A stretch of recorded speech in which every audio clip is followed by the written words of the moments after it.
Welcome to this review of Kurt Vonnegut's 1973 novel, Breakfast of Champions. This book follows the story of Kilgore Trout, a science fiction writer who lives off an aluminum siding business and has stories that end up in raunchy magazines, alongside Dwayne Hoover, a used car salesman who has bad chemicals running through his head that will cause his meeting with Trout to end catastrophically.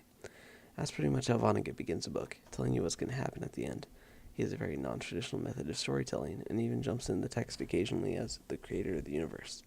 His story flows in and out of these three perspectives: Hoover's, Trout's, and his own. He manages non sequiturs and seemingly random characters and facts that all pull together at the end. Kilgore Trout, despite having been an unknown poor writer living alone with only his parakeet, is tracked down by a private detective and asked to appear at an arts festival.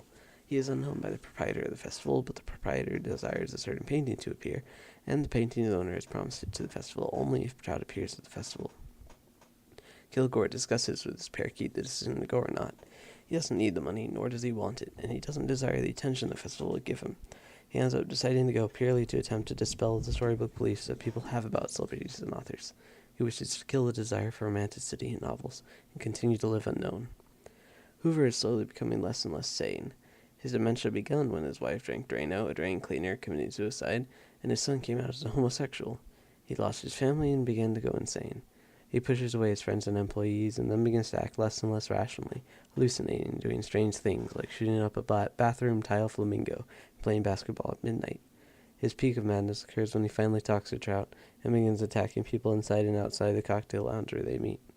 The story follows Kilgore Trout's travel to Midland City for the Festival of the Arts, as well as Dwayne Hoover's simultaneous slow descent into madness, and the creator of the universe's perspective on the ride as a whole, eventually culminating in the meeting of the three parties, causing chaos and injury. Now, I'd like to warn younger readers and parents that Vonnegut writes extremely explicitly. He uses derogatory slurs and curses, and is very sexual and graphic. While this review will not go very far into that, it is worth mentioning. If this doesn't bother you, move ahead and continue listening, but be aware that he may disturb those of a soft upbringing.